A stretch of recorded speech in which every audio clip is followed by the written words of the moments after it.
भी उसको म्यूट करके रखिए, म्यूट करके।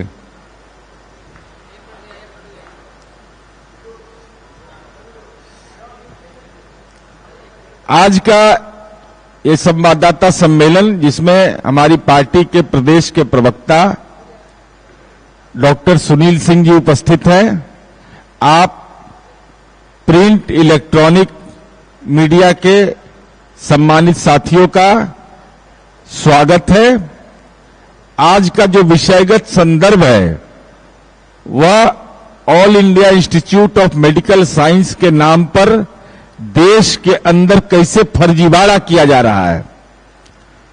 चूंकि प्रचार तंत्र के ये लोग हैं तो कैसे एम्स जैसी संस्था जो देश का एक मानक संस्था था उस पर कैसे फर्जीवाड़ा हो रहा है। तो पहले तो जरा दरभंगा एम्स का मामला, इसको जरा वीडियो के माध्यम से समझिए कि उनके सांसद, उनके गृह मंत्री दोनों के बयान में क्या अंतर विरोध है। 2020 में दिसंबर में दरभंगा में दूसरा एम्स स्वीकृत किया।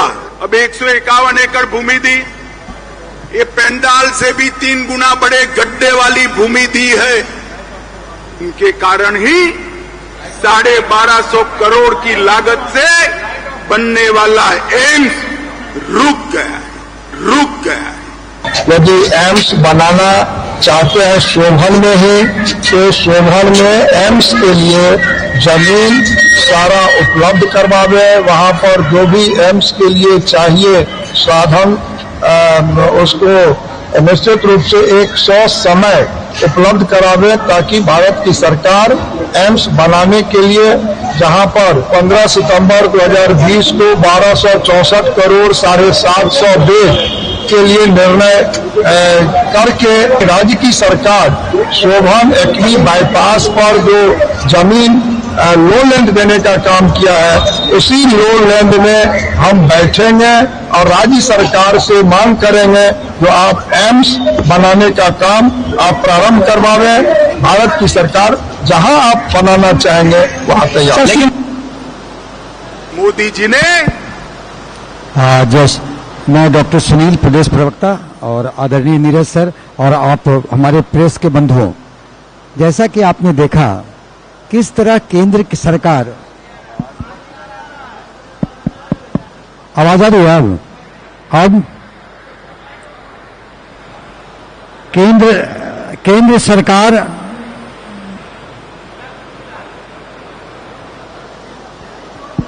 आवाज आ रही है, देखिए तो, या वो वाला ही ना रजनीश जी, वो जो स्टैंड वाला होता है माइक, जो ऐसा स्टैंड वाला माइक होता है, माइक है ना ऐसा वाला। तो जैसा कि आपने देखा और आपको मैं बता दूं कि स्वास्थ्य के क्षेत्र में केंद्र सरकार की जुमलेबाजी, जैसा केंद्र सरकार हर एक मामले में जुमलेबाजी करती है, स्वास्थ्य के क्षेत्र में वही करती है। एक तरफ अपने संसाधन से माननीय नीतीश कुमार जी और नीतीश सरकार स्वास्थ्य के क्षेत्र में अनेकों कार्य कर रही है, रोज नए कीर्तिमान स्थापित हो रहे हैं।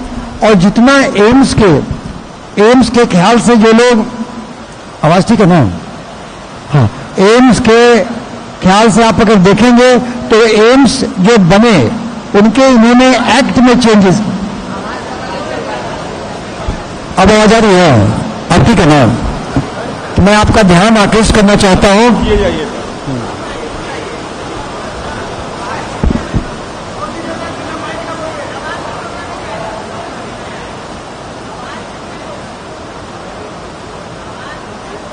आवाज आ रही है ऊपर से।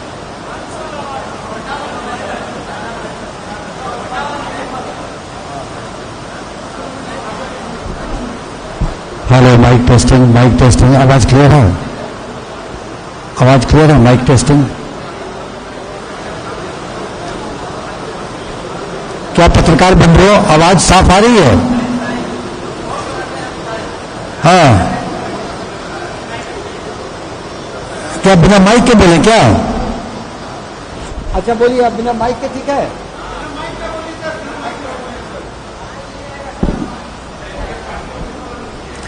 ठीक है, माइक से ही थोड़ा बोल। देखिए, तो पत्रकार बंधुओं, मैं आपका ध्यान फिर से आकृष्ट करना चाहता हूं कि केंद्र सरकार का दोहरा चरित्र स्वास्थ्य के क्षेत्र में भी अगर देखा जाए तो एक तरफ माननीय नीतीश कुमार जी स्वास्थ्य के क्षेत्र में विकास कर रहे हैं, निरंतर नए आयाम कीर्तिमान गढ़े जा रहे हैं।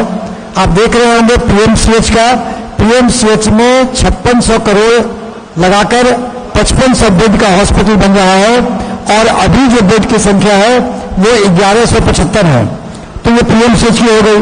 दरभंगा मेडिकल कॉलेज की अगर बात कर लें तो उसमें भी हम लोग बेड की संख्या बढ़ा करके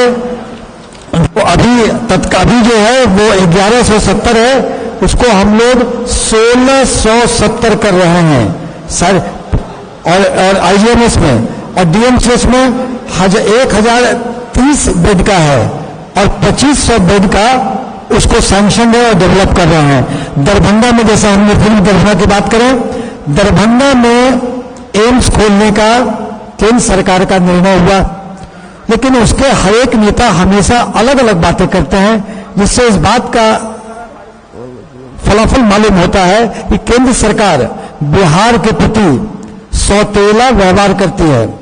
दरभंगा में जब एम्स खुलने का निर्णय हुआ तो हुआ कि राज्य सरकार निःशुल्क जमीन देगी 151 करोड़ 151 एकड़ और केंद्र सरकार के राशि दोनों मिलकर के बनाएंगे एम्स, लेकिन केंद्र सरकार बनाएगी। मगर क्या हुआ, राज्य सरकार ने 151 एकड़ जमीन शोभन में केंद्र सरकार के अधिकारियों के अनुमोदनोपरांत दिया, उसका केंद्र सरकार की टीम आई, वो अप्रूव किया, फिर 151 एकड़ उन्हें मिला। वहां तक अप्रोच रोड बनाने का भी राज्य सरकार ने कहा कि हम बना देंगे 4 लेन, और यहां तक कि उस एरिया को पाटने का, समतल करने का, डेवलप करने का सारा केंद्र राज्य सरकार ने अपने जिम्मे लिया। कैबिनेट की मीटिंग हुई, 306 करोड़ राशि विमुक्त की गई, टेंडर किया गया। टेंडर वगैरह करने के बाद सारी प्रक्रिया होती, मगर केंद्र सरकार का जो बिहार के प्रति चरित्र है, उनका दोहरा चरित्र सामने आया। अब वो कहे कि ये जमीन समतल नहीं है, हम इसको नहीं लेंगे। अरे अगर नहीं लेना था तो आपके अधिकारी इसको राउंड क्यों लिए, क्योंकि इसका यहां पर अवलोकन किए, और आपको समतल करके दिया जा रहा है। और जहां तक आज की इंजीनियरिंग का सवाल है, आपको मालूम हो कि पूरी जापान एयरपोर्ट समुद्र को भर के है। मुंबई रिक्लेमेशन लैंड एरिया है। तो आजकल विज्ञान इतना प्रगति किया है कि लोग समुद्र को पाट के डेवलप कर रहे हैं। हांगकांग एयरपोर्ट की बात कर लें तो ऐसे अनेक विश्व में, और यहां भी हमारा भी जो है कर सकते हैं, लेकिन नहीं, केंद्र सरकार को नहीं करना था, वो नहीं किए। उनके स्वास्थ्य सचिव का चिट्ठी आया। अब एक नए वहां के जो एमपी हैं गोपाल जी ठाकुर, वो अब नए सुगुफा लेके आए हैं।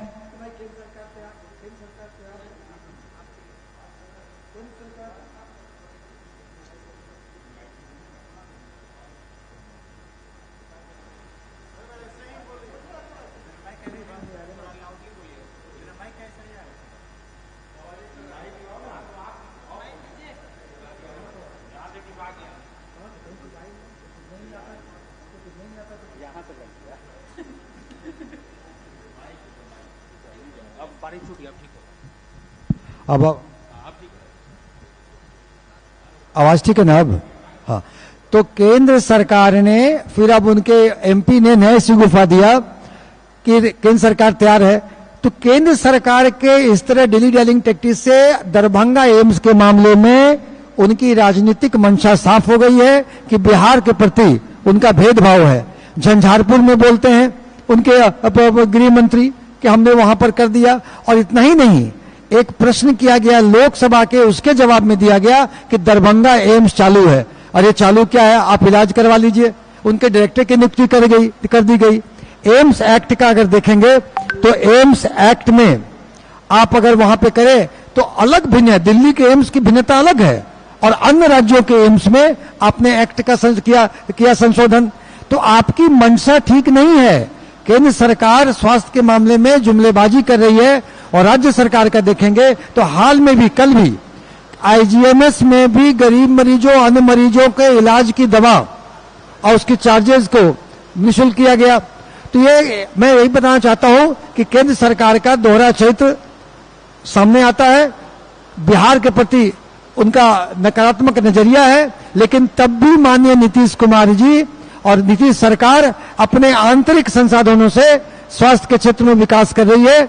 बेड बढ़ाए जा रहे हैं, इक्विपमेंट खरीदा जा रहा है, निःशुल्क कहीं के इलाज होते हैं, आईजीएमएस का डेवलपमेंट सब जगह हो रहे हैं। तो मैं यही कहना चाहता हूं। उसके बाद मैं अपने पार्टी के मुख्य प्रवक्ता नीरज सर को कहूंगा विशेष उन पर बताएं। माननीय डॉक्टर सुनील बाबू ने विस्तार से विभिन्न बिंदुओं की ओर ध्यान आकर्षित किया। हम आप साथियों का ध्यान आकर्षित करना चाहते हैं कि केंद्र की मोदी सरकार एक देश एक कानून की बात बोलता है।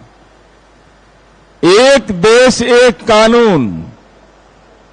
हम उनसे यह जानना चाहते हैं कि all India institute of medical sciences act 1956, जिसके तहत दिल्ली एम्स, और यह तय किया गया उस समय कि चाहे पटना हो, भोपाल हो, ऋषिकेश हो, जोधपुर हो, भुवनेश्वर हो, रायपुर हो, ये सब एम्स एक्ट 1956 के अंतर्गत बना। लेकिन केंद्र की जुमलेबाज सरकार ने एक्ट में संशोधन कर दिया। डायरेक्टर के पद को पदक्रमित करके उसको एग्जीक्यूटिव डायरेक्टर बना दिया। सवाल नंबर 1 कि आदरणीय प्रधानमंत्री जी आप बताइए कि Indian institute of I management है, आईआईटी है, दूसरी संस्थाएं हैं, वहां तो डायरेक्टर का पद है, तो आपने एग्जीक्यूटिव डायरेक्टर का पद एक्ट में संशोधन करके कैसे कर दिया? और उसके पीछे मंशा क्या आपकी है? ये आंकड़े बताते हैं। एम्स नई दिल्ली 216 एकड़ में बना हुआ है, उसका मानव स्वीकृत बल है 11,627 और बेड है 1,637। एम्स पटना 100 एकड़ में स्वीकृत मानव बल मात्र 4,089, बेड है 960। एम्स देवघर, बाबा भोले को भी नहीं बख्शा ये लोग, महादेव का पर भी लग गया, 236 एकड़ जमीन लिया और बेड है कितना 750, 1,153। एम्स दरभंगा, जिसके लिए ये लोग चीख पो मचा रहे हैं, बेड मात्र स्वीकृत कितना है 760, कुल लागत 1250 करोड़। तो बताइए तो इससे ज्यादा बेड तो डीएमसीएच में आज है 1,030। तो एक देश एक कानून हो गया, तो अलग अलग एम्स में अलग अलग बेड क्यों, अलग अलग मानव बल क्यों, ये हम जानना चाहते हैं। और अभी आपको वीडियो दिखाया गया। माननीय प्रधानमंत्री नरेंद्र मोदी जी सनातनी है, सनातन धर्म के तथा कथित अलबमदार 12 अगस्त 2023 श्रावण महीना कृष्ण पक्ष एकादशी दिन, श्रावण महीना कृष्ण पक्ष एकादशी को कहते हैं कि दरभंगा में एम्स खुल गया। 12 अगस्त एकादशी ही है। केंद्रीय स्वास्थ्य मंत्री मनसुख मांडविया ट्वीट के माध्यम से कहते हैं कि दरभंगा में बिहार सरकार द्वारा दी गई प्रतिभूमि एम्स निर्माण के लिए सही नहीं है। भाद्र मास शुक्ल पक्ष प्रतिपदा, क्योंकि ये लोग को सनातन धर्म के हिसाब से बताना पड़ेगा, 16 सितंबर 2023 सहकारिता मंत्री अमित शाह कहते हैं कि दरभंगा एम्स के लिए जो जमीन दी गई वह गड्ढा है, इसके लिए एम्स का निर्माण रुक गया। 25 सितंबर 2023 फिर एकादशी आ जाता है। गोपाल जी ठाकुर कहते हैं कि एम्स बनाने पर कोई एतराज नहीं है, बिहार सरकार जहां चाहती है वहीं एम्स बनेगा। हम लगातार इस बात को कह रहे थे कि दरभंगा एम्स को रोकने की एक सुनियोजित साजिश वहां के एक स्थानीय सांसद और केंद्रीय स्वास्थ्य राज्य मंत्री ने सुनियोजित तरीके से मिथिलांचल का अपमान करने के लिए, मिथिला की लोगों की भावना का अपमान करने के लिए एम्स को रोकने की कवायद की थी। इसमें कौन सही है, कौन बड़ा राजनीतिक जालसाज है? प्रधानमंत्री कह रहे हैं एम्स खुल गया, सहकारिता मंत्री कह रहे हैं वहां गड्ढा, एम्स नहीं बनेगा, और उनके स्वास्थ्य मंत्री कह रहे हैं कि जो जमीन दी गई वो सही नहीं है, वहां के सांसद कह रहे हैं कि जहां सरकार देगी जमीन वहीं बनेगा। इसका क्या मतलब है? ये तो साफ तौर पर यह बताता है कि दरभंगा एम्स के निर्माण में राजनीतिक ईर्ष्या बरती गई और राजनीतिक ईर्ष्या के चलते जानबूझ करके काम को रोका गया। और सवाल मेरा यह है कि एम्स एक्ट 19 जो बना हुआ है उसमें आपने संशोधन कर दिया, तो आप जमीन ले रहे हैं कहीं 200 एकड़, कहीं 250 एकड़। अब बेड की संख्या कम क्यों करते जा रहे हैं आप? जो राज्य सरकार के भी अस्पताल है उससे भी कम बेड आप दे रहे हैं। यह सवाल हम आपके माध्यम से जानना चाहते हैं। इनके एम्स से ज्यादा तो बिहार के अस्पताल में बेड है। पीएमसीएच पटना 1754 बेड बढ़ाया जा रहा है 5462। आईजीआईएमएस है, भाजपा शासित प्रदेश में कहीं है कि मुफ्त में इलाज भी होगा, मुफ्त में जांच भी होगा और दवा भी मिलेगी। 1170 बेड को अब बेड बढ़ाया जा रहा है 1670। डीएमसीएच माने दरभंगा में बनाने जा रहे हैं 760 बेड के, तो इतना तो मेरा पुराना ही था 1030 बेड का, और 2500 बेड अब बढ़ाया जा रहा है। अब अगला सवाल मेरा है भारतीय जनता पार्टी से कि भारतीय जनता पार्टी यह बताए, और खास करके वो खून पेशाब पैखाना जांच के डॉक्टर हैं, doctor Sanjay Jaiswal, parliamentary standing committee के वो सदस्य हैं। उस कमेटी ने अपनी रिपोर्ट में लिखा रिव्यू करने के बाद कि चूंकि सारे एम्स एक्ट 1956 के अंतर्गत स्थापित हैं, इसलिए सभी 16 नए एम्स को नई दिल्ली के समान मानते हुए एग्जीक्यूटिव डायरेक्टर के पद पर नहीं, डायरेक्टर के पद पर नियुक्ति होना चाहिए। और इस पर केंद्र सरकार चुप्पी मार के बैठ गई है। तो अलग अलग राष्ट्रीय संस्थानों के अलग अलग मानक क्यों होंगे, ये सवाल मेरा है। और अगला सवाल मेरा है कि जब पटना में एम्स खुला तो यहां बहालियां हुई, हालांकि इसमें इनका कोई योगदान नहीं है। एम्स यूपीए की सरकार में खुला और यहां के नियुक्ति में अनियमितता पाई गई।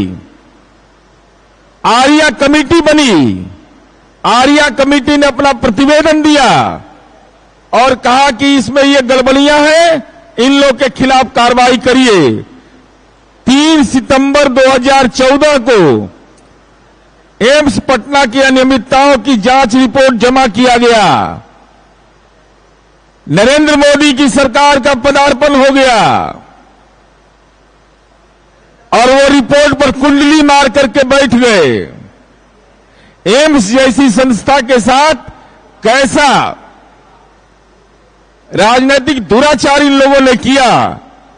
जांच कमेटी की रिपोर्ट आई, जरा जानिए, आप आश्चर्यचकित हो जाइएगा। आज भी कार्यरत हैं डॉक्टर अजीत सक्सेना, इनकी योग्यता है एमएससी जूलॉजी और पीएचडी इन जूलॉजी। इलाज किसका कर रहे हैं? Pathology and lab medicine MD होना चाहिए। इसकी योग्यता है, professor pathology and lab medicine के पद पर यह कार्यरत है। डॉक्टर अजीत सक्सेना, फिर मैं इसको रिपीट कर देता हूं, doctor Ajit Saxena, professor pathology and lab medicine. Qualification इस पद के लिए था पैथोलॉजी एंड लैब साइंस में एमडी। इनकी डिग्री है MSc zoology and PhD in zoology. Modi है तो मुमकिन है। एमएससी जूलॉजी और पीएचडी जूलॉजी वाला प्रोफेसर पैथोलॉजी और लैब मेडिसिन है। डॉक्टर मीनाक्षी तिवारी, जरा सुनिए इन लोग का कारनामा, कितने बड़े स्वस्थ भारत बना रहे हैं, कितना बड़ा अनाचार हो रहा है रोगियों के साथ। Assistant professor pathology and lab medicine, अनिवार्य योग्यता है pathology and lab medicine in MD. Doctor Meenakshi Tiwari की डिग्री है इंडस्ट्रियल बायोकेमिस्ट्री। इंडस्ट्रियल बायोकेमिस्ट्री वाला assistant professor pathology and lab medicine. Modi है तो मुमकिन है, सब जालसाजी मुमकिन है मोदी है तो। चलिए, डॉक्टर सुष्मिता दास, असिस्टेंट प्रोफेसर माइक्रोबायोलॉजी है, ये पद पर कार्यरत है। माइक्रोबायोलॉजी इन एमडी, यह इस पद की अर्हता है, योग्यता है, और उन्हें बेचारी MSc zoology and PhD in zoology. Modi है तो डिग्री पर जालसाजी संभव है। आखिर कौन गुनाहगार होगा? पार्लियामेंट के स्टैंडिंग कमेटी की रिपोर्ट को आप नहीं मानते कि डायरेक्टर का पद हो, जो एजुकेशनल क्वालिफिकेशन होना चाहिए था डॉक्टरों का, उसके आधार पर नियुक्ति नहीं हुई। आर्या कमेटी ने 3 सितंबर 2014 को पटना एम्स की अनियमितताओं की जांच की रिपोर्ट दे दी। कौन कुंडली मार करके बैठा हुआ है? और रोगियों जो बिहार के रोगी हैं, उनके साथ ये अनाचार कौन कर रहा है? ऐसे लोग बहाल हो गए हैं। और कौन संरक्षण दे रहा है इसको? मोदी का संरक्षण है कि अमित शाह का है कि स्वास्थ्य मंत्री का है? कौन संरक्षक है ऐसे लोगों का? अब तक इनके खिलाफ कार्रवाई क्यों नहीं हुई है, यह भारतीय जनता पार्टी बताए। इसलिए पूरे तौर पर हमारा यह कहना है, एक देश एक कानून की बात करते हैं। एम्स एक्ट 1956 के अंतर्गत बना हुआ है। एक्ट में संशोधन कर करके राज्य सरकार से जमीन तो आप ले लेते हैं, लेकिन बेड की संख्या आप लगातार कम कर देते हैं, मानव बल आप कम कर देते हैं। यह अधिकार आपको किसने दिया? जब एम्स के बारे में हुआ कि पूरे देश के अंदर एम्स एक समान मापदंड पर बनेगा। दूसरा, पार्लियामेंट की स्टैंडिंग कमेटी ने यह कहा कि एग्जीक्यूटिव डायरेक्टर नहीं, डायरेक्टर इसका होना चाहिए। आईआईएम का, आईआईटी का डायरेक्टर होगा, इसका एग्जीक्यूटिव डायरेक्टर क्यों होगा? क्या अपने चहेते लोग को आप पद पर बिठा रहे हैं? और तीसरा सवाल मेरा है कि कौन है? प्रधानमंत्री एकादशी के दिन बोल रहे हैं गलत, अमित शाह बोल रहे हैं प्रतिपदा के दिन गलत, एकादशी के दिन बोल रहे हैं देश के स्वास्थ्य मंत्री गलत, और दरभंगा के सांसद एकादशी के दिन बोल रहे हैं कि एम्स वहीं बने, हमको कोई आपत्ति नहीं है। तो इतने दिनों तक अगर एम्स के नाम पर विवाद पैदा होता रहा, इसका मतलब आप मिथिलांचल का अपमान कर रहे थे और मिथिलांचल की भावना लोगों के साथ असम्मान का भाव आपका था। इसलिए कम से कम स्वस्थ भारत का नारा मत लगाइए। सनातनी लोग भी इलाज कराते हैं, उनको भगवान भरोसे छोड़ देना चाहते हैं कि ऐसे ऐसे लोग बहाल हो जाए। अब बताइए तो, ये पैथोलॉजी का एचओडी रहेगा, प्रोफेसर रहेगा, वो एमएससी जूलॉजी का रहेगा, तो कैसा जांच करवा रहे होंगे आप? ये पूरा मामला गंभीर किस्म का है और हम समझते हैं कि भारतीय जनता पार्टी को स्वस्थ भारत बोलने में लज्जा महसूस करना चाहिए। कहना चाहिए कि स्वस्थ भारत के नाम पर हम फर्जीवाड़ा कर रहे हैं, हम फर्जीवाड़ा स्वस्थ भारत बनाना चाहते हैं, इसलिए भाजपा अपनी जुबान इन सवालों पर खोले।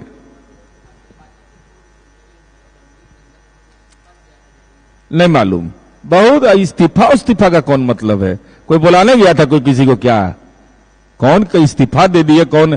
यहां इंडिया गठबंधन में हम